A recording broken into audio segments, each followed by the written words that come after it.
అంటరానితనాన్ని నిర్మూలించినటువంటి ఒక గొప్ప మేధావి. అంబేద్కర్ రాకముందు, అంబేద్కర్ వచ్చిన తర్వాత రెండు రకాలుగా చెప్పుకోవాలి భారతదేశ పరిస్థితులు. అయితే అలాంటి అంబేద్కర్ కొందరివాడిగానే మారుతా ఉన్నాడా? జాతీయ నాయకుణ్ణి, జాతి నాయకుణ్ణి చేస్తుంది ఎవరు అనే అంశాలు చర్చిద్దాం. అదేవిధంగా ఈరోజు నవ్యాంధ్రప్రదేశ్ విజయవాడలో అతిపెద్ద భారీ విగ్రహం, అంబేద్కర్ గారి విగ్రహం ఈరోజు ముఖ్యమంత్రి జగన్మోహన్ రెడ్డి ఓపెన్ చేయనున్నారు. అదేవిధంగా స్మృతివనం దాదాపు 400 కోట్ల రూపాయలు ఖర్చు పెట్టి అంబేద్కర్ స్మృతివనాన్ని అయితే నిర్మించిన పరిస్థితి ఉంది. అయితే ఈసారి అంబేద్కరిస్టుల ఓట్లు ఎవరికి పడతాయి? అధికార వైసీపీ వ్యూహం ఏంటి? అంబేద్కర్ విదేశీ విద్య పేరును తొలగించి జగనన్న విదేశీ విద్య పేరును పెట్టుకున్నటువంటి ఆంధ్రప్రదేశ్ సర్కార్ అంబేద్కర్కి ఇచ్చేటువంటి విలువ ఏంటి అనే అంశాలు చర్చిద్దాం. ఇదే వాళ్ళ హాట్ టాపిక్. ఈ హాట్ టాపిక్లో మనతో పాల్గొనడం కోసం తాతంశెట్టి నాగేంద్ర గారు జనసేన పార్టీ సీనియర్ నాయకులు, అదేవిధంగా విజయకరణ్ గారు టీడీపీ నాయకులు, హనుమంతరెడ్డి గారు వైసీపీ నాయకులు, ఆంజనేయ రెడ్డి గారు భారతీయ జనతా పార్టీ సీనియర్ నాయకులు, అందరూ జూమ్ కాల్ అందుబాటులో ఉన్నారు. అండ్ ముందుగా విజయకరణ్ గారితో మాట్లాడదాం, టీడీపీ నాయకులు. విజయకరణ్ గారు గుడ్ మార్నింగ్ అండి. గుడ్ మార్నింగ్ అండి. మొత్తానికి ఎట్టకేలకు అతిపెద్ద భారీ విగ్రహాన్ని ఆంధ్రప్రదేశ్ ముఖ్యమంత్రి జగన్మోహన్ రెడ్డి గారు ఈరోజు ఓపెన్ చేయనున్నారు. సో ఎలా ఫీల్ అవుతున్నారు? ఒక అంబేద్కరిస్ట్గా ఆయన భావాలు, ఆయన ఆశయాలని ఆంధ్రప్రదేశ్ ముఖ్యమంత్రి జగన్మోహన్ రెడ్డి గారు ముందుకు తీసుకువెళ్తున్నారని అనుకోవచ్చా? లేకపోతే కేవలం ఓట్ల కోసం మాత్రమే ఎన్నికల 2-3 నెలల సమయం ఉన్నప్పుడు అంబేద్కర్ గారి విగ్రహాన్ని ఆవిష్కరిస్తున్నారు అనుకోవచ్చా? అంబేద్కర్ గారి విగ్రహాన్ని ఆవిష్కరించడం అనేది నేనే కాదు, భారతదేశంలో ఉన్న ప్రతి పౌరుడు ఆహ్వానించాల్సిందే, హర్షించాల్సిందే. దానికంటే ముందర ఒక విషయం కూడా మనం గుర్తు చేసుకోవాలి.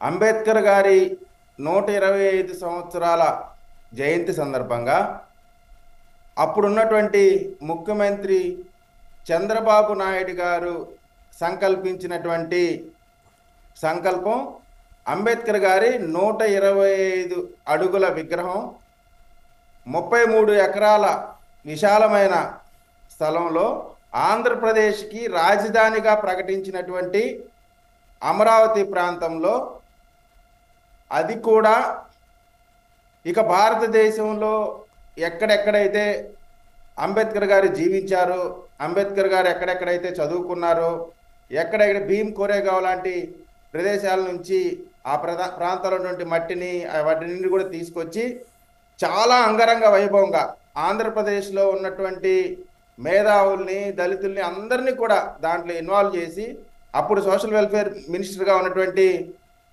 గౌరవ శ్రీ నక్కా ఆనందబాబు గారి ఆధ్వర్యంలో చాలా ఉన్నతంగా దాన్ని శంకుస్థాపన చేయటమే కాకుండా, మీరు ఇవాళ నేనేదో చెప్పటం అని కాదు, మీరు కావాలంటే మీ టీంను పంపించండి, అక్కడ కేవలం విగ్రహం పెట్టడం మాత్రమే పెండింగ్, అంతా అయిపోయింది.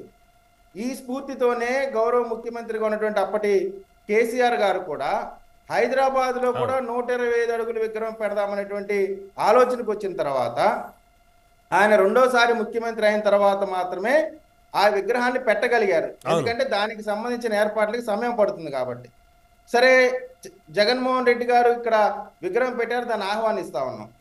మరి ఉన్నటువంటి ప్రదేశంలో కూడా అప్పటికి విగ్రహాన్ని విజయవాడలో పెట్టే సమయానికి కృష్ణా జిల్లాకి విజయవాడ కూడా రాజధాని కాదు, హెడ్ క్వార్టర్స్ బందరు.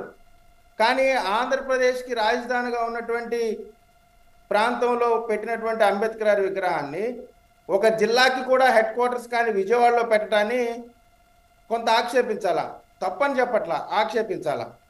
ఇక విగ్రహానికి ఈ రోజున విగ్రహం హైదరాబాద్లో పెట్టినా లేదు ఆంధ్రప్రదేశ్ విజయవాడలో పెట్టినా దానికి మూల కారణం మాత్రం చంద్రబాబు నాయుడు గారని ఒప్పుకోక తప్పదు. అదేవిధంగా ఈరోజు విజయవాడలో అంబేద్కర్ గారి విగ్రహం పెట్టిన సందర్భంగా జగన్మోహన్ రెడ్డి గారికి, జగన్మోహన్ రెడ్డి గారి ప్రభుత్వానికి ధన్యవాదాలు చెప్తా ఉన్నాం. ఎందుకంటే ఎవరు మంచి పని చేసినప్పుడు ఖచ్చితంగా ఒప్పుకొని తీరాల్సిందే. కేవలం విగ్రహం పెట్టినంత మాత్రాన అంబేద్కర్ గారి ఆశయాల్ని జగన్మోహన్ రెడ్డి గారి ప్రభుత్వం నెరవేరుస్తుంది అనే అపోహలు అయితే ఆంధ్రప్రదేశ్ ప్రజలకు లేవు. కేవలం విగ్రహం మాత్రమే పెడుతున్నారు. అంబేద్కర్ ఆలోచన విధానాన్ని మాత్రం జగన్మోహన్ రెడ్డి గారు ముందుకు తీసుకెళ్ళట్లేదు. దానికి ప్రధానమైన కారణం విద్యని అంబేద్కర్ గారు చాలా ప్రాముఖ్యంగా ఆలోచన చేసేవాళ్ళు. అటువంటి విద్యని ప్రైమరీ స్కూల్ని తీసుకెళ్ళి హై స్కూల్లో కలపడం ద్వారా ప్రైమరీ విద్య పేదలకి దూరం అయిపోతా ఉంది. ఈరోజు చెప్తా ఉంటారు మేము విద్యలో వినూత్నమైన మార్పులు తీసుకొస్తామని. మరి వినూత్నమైన మార్పులు తీసుకొచ్చి విద్యా వ్యవస్థను మీరు పెంపొందించి ఉంటే ఎంతమంది మంత్రులు, ఎమ్మెల్యేలు, ఎంపీలు లేదా ఐఏఎస్లు, ఆర్డీఓల పిల్లలు ప్రభుత్వ పాఠశాలలో ఈ రోజున చదువుతూ ఉన్నారు. కాబట్టి విద్యా వ్యవస్థలో వీళ్ళేదో ఉన్నతమైనటువంటి తీసుకొచ్చామనేది మాత్రం ఖచ్చితంగా అబద్ధం. ఇక ఎస్సీ ఎస్టీలకు సంబంధించి 28 పథకాలని రద్దు చేశారు. దాంట్లో ప్రధానమైనది భూ పంపిణీది. ఆ భూ పంపిణీ కార్యక్రమాన్ని తీసివేయటం ద్వారా పేద దళితులకి పొలం అనేది ఒక ఆత్మగౌరవం. అటువంటి ఆత్మగౌరవాన్ని తీసేశారు. ఈ రోజున ఆంధ్రప్రదేశ్లో ఎస్సీ ఎస్టీ సప్లాన్ ద్వారా దరిదాపుగా 50,000 కోట్లు ఎస్సీ ఎస్టీ నిధులని దారి మళ్లించారు. మీరు చూడండి 2023లో యాక్ట్ నెంబర్ 13/2023 ఎస్సీ ఎస్టీ సప్లాను జగన్మోహన్ రెడ్డి గారు ముఖ్యమంత్రి అయిన తర్వాత దాని కాలపరిమితి అయిపోతే తిరిగి ప్రవేశపెట్టే ఎస్సీ ఎస్టీ సప్లాన్.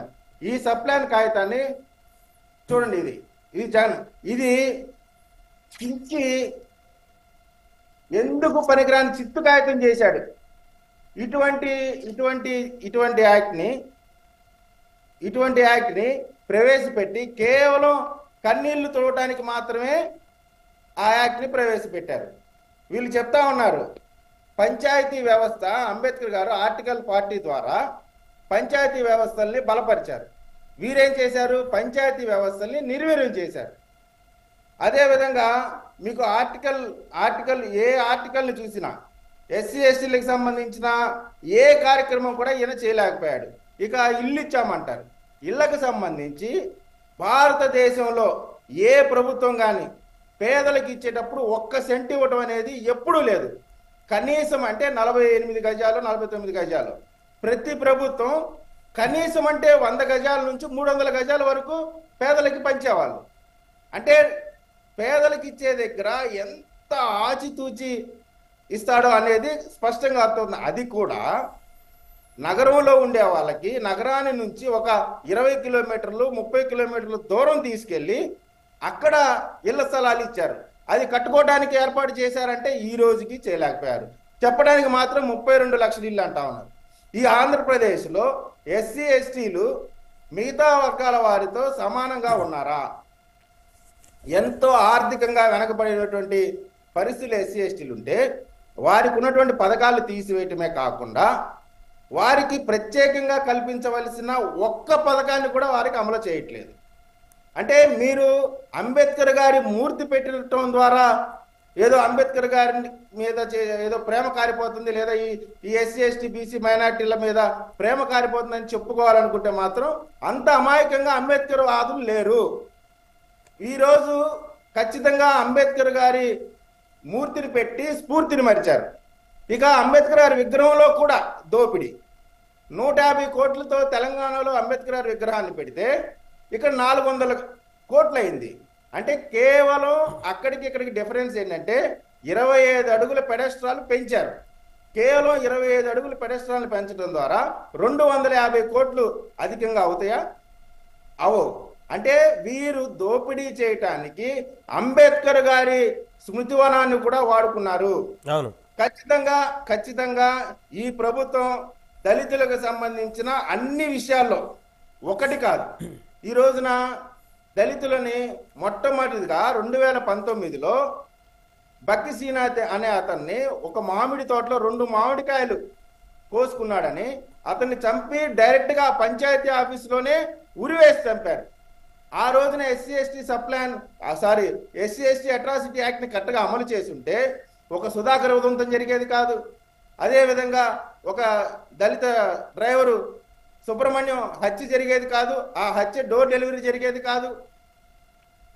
చీరాల్లో కిరణ్ హత్య జరిగేది కాదు.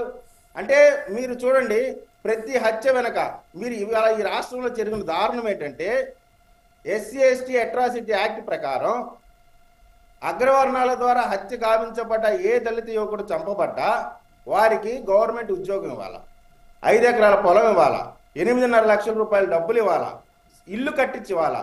ఇవాళ గురజాల నియోజకవర్గంలో దోమతోటి విక్రమ్ అనే కుర్రవాడిని స్వయంగా వైఎస్ఆర్సీపీకి సంబంధించిన జెడ్పీటీసీ ఆ హత్యలో పాల్గొని ఆయన ఇంటి ముందే, అంటే పోలీసుల ద్వారా అతను హైదరాబాద్లో భయంతో బతుకుతున్నటువంటి దోమతోటి విక్రమ్ని పోలీస్ స్టేషన్కి పిలిపించి 3 రోజుల పాటు కొట్టి 4వ రోజు అతని ఇంటికి వెళ్ళే సమాచారాన్ని కూడా స్వయంగా పోలీసులే ఇచ్చి అతన్ని హత్య చేశారు. దారుణంగా హత్య చేస్తే అతని భార్య ఇంటర్ పాస్ అయింది. ఇంటర్ పాస్ అయిన వాళ్ళకి ప్యూన్ ఉద్యోగం ఇచ్చారండి. ఎంత దారుణం అంటే కనీసం ఈ రోజుకి 1 ఎకరం పొలం ఇవ్వలేదు, ఇల్లు కట్టించలేదు. అంటే ఈ ప్రభుత్వం దళితుల హత్యల్లో వాళ్ళకి చట్టబద్ధంగా రావాల్సినవి కూడా ఇవ్వకుండా 125 అడుగుల విగ్రహం పెట్టి 125 అడుగుల లోతులో అంబేద్కర్ గారు ఏ కలలు కన్నారో ఎస్సీ ఎస్టీలకు సంబంధించి వారందరిని కూడా భూమిలో పాతి పెట్టి మేమేదో ఉద్ధరించామంటే మాత్రం దీన్ని ఒప్పుకోము.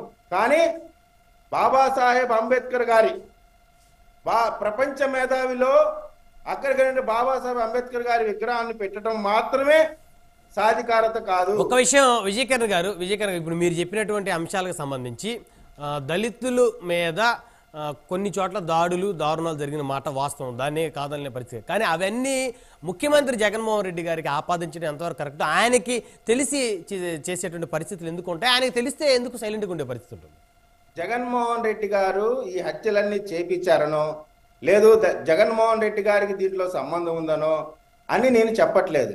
ఎందుకని చెప్తా ఉన్నానంటే, జగన్మోహన్ రెడ్డి గారు ఆంధ్రప్రదేశ్ రాష్ట్రానికి ముఖ్యమంత్రి బాధ్యత ఈ రాష్ట్రంలో ఉన్నటువంటి పేద బడుగు బలైన వర్గాల వారి అభివృద్ధి చూడాల్సిన బాధ్యత, వారిపై దాడుల్ని ఈ రోజు వరకు అసెంబ్లీలో దళిత ఇష్యూస్ మీద, ఎస్సీ ఎస్టీలకు సంబంధించిన ఇష్యూస్ మీద ఎజెండాగా పెట్టుకొని ఒక్క అసెంబ్లీ సెషన్ జరగలేదంటే ఇంతకంటే దారుణం ఎక్కడన్నా ఉందా? అంటే ముఖ్యమంత్రి గారికి మాత్రం ఓట్ల కోసం మాత్రం నా ఎస్సీలు, నా ఎస్టీలు, నా బీసీలు, నా మైనార్టీలు వాళ్ళ వెల్ఫేరు, వాళ్ళ రక్షణ ముఖ్యమంత్రి గారి బాధ్యత కదా. ఈ రోజున ఆంధ్రప్రదేశ్లో 52 మంది ఆయన స్వజాతి ఎమ్మెల్యేలు ఉంటే 29 చోట్ల ఎస్సీలకు సంబంధించిన నియోజకవర్గాలు ఉంటే, ఇవాళ బైరెడ్డి సిద్ధార్థ రెడ్డి అనే ఒక రౌడీ షీటరు అతనికి ఆయన వైఎస్ఆర్ కాంగ్రెస్ పార్టీ రాష్ట్ర యువజన విభాగం అధ్యక్షులుగా ఉన్నారు. యువజన విభాగం అధ్యక్షుడి కంటే ముందు ఒక హత్య కేసులో ముద్దాయి రౌడీ షీటరు. అతనికి అనుకూలంగా లేడనే ఒకే ఒక కారణంతో ఆ దళిత ఎమ్మెల్యేని మార్చేటువంటి పరిస్థితి. అంటే పేరుకి ఎస్సీ నియోజకవర్గాల్లో కూడా ఇటువంటి రౌడీ గదవుల ఆధిపత్యంలో నడుస్తూ ఉంటే, వాళ్ళకి ఇష్టం లేకపోతే వాళ్ళని మార్చేస్తూ ఉంటే ఏ విధంగా ఇప్పుడు జగన్మోహన్ రెడ్డి గారు రాజకీయ ప్రస్థానం స్టార్ట్ చేసినాక ఆయన వెంట వచ్చిన ఎమ్మెల్యేలు అందరూ రాజకీయ భవిష్యత్తును శూన్యం చేసి పడేశాడు, రాజకీయంగా హత్య చేసి పడేశాడు. అంటే ఆంధ్రప్రదేశ్ లో ఒక్క విషయంలో అంటే ఇది ఖచ్చితంగా నాకు సమయం కేటాయించవలసినటువంటి అంశం. దయచేసి ఏమనుకోమాకండి. ఎందుకంటే మాపై జరుగుతున్నటువంటి ఇన్ని దాడులు జరుగుతూ ఉంటే, ఇంత దాష్టికంగా జరుగుతూ ఉంటే ముఖ్యమంత్రి గారికి సంబంధం లేదని చెప్పడం అత్యంత అమానుషం. ముఖ్యమంత్రి గారు పూర్తి బాధ్యత వహించవలసిందే. నేను ఇక్కడ జగన్మోహన్ రెడ్డి గారిని విమర్శించడానికి లేదు, ఈ ప్రభుత్వాన్ని విమర్శిస్తా ఉన్నాను. ఎందుకంటే ఈ ప్రభుత్వంలో ఏ వర్గానికి న్యాయం జరగకపోగా ఉద్యోగ కల్పన ఏదండి? మాకు ఆత్మగౌరవం ఏంటి? మాకు ఉద్యోగం. ఈ రోజున ఉద్యోగాలు ఇచ్చారా? ఈ రోజున మీరు నమ్మనండి, గుంటూరులో పే అండ్ యూస్ టాయిలెట్స్ సహజంగా రెల్లి కులస్తులు వాటిని మెయింటైన్ చేస్తూ ఉంటారు. అంతకు ముందర ఒక స్వచ్ఛంద సంస్థకి గుంటూరు నగరపాలక సంస్థలో ఆ టాయిలెట్స్ ఇస్తే వాటిని కూడా గుంటూరు తూర్పుకు సంబంధించిన ఎమ్మెల్యే, ఒక deputy mayor pay and use toilets ను కూడా రెల్లి కులస్తులకు ఇవ్వకుండా అది కూడా ఆక్రమించుకొని డబ్బు కొట్టేస్తా ఉన్నారు. వేలంపాట పెడితే 52 లక్షలు ఒక సంవత్సరానికి, వేలంపాట పెడితే 52 లక్షలు ఒక సంవత్సరానికి ఆ టాయిలెట్స్ వేలంపాట పోయిందండి. అంటే దాని మీద ఎంతమంది దళితులు బాగుపడేవాళ్ళు? అంటే వీళ్ళు ఏది వదలట్లేదు, చివరికి టాయిలెట్స్ కూడా వదలట్లేదు అనేది చెప్పదలుచుకుంటాం. రైట్ విజయ్ కిరణ్ గారు మళ్ళీ వస్తాను మనతోటి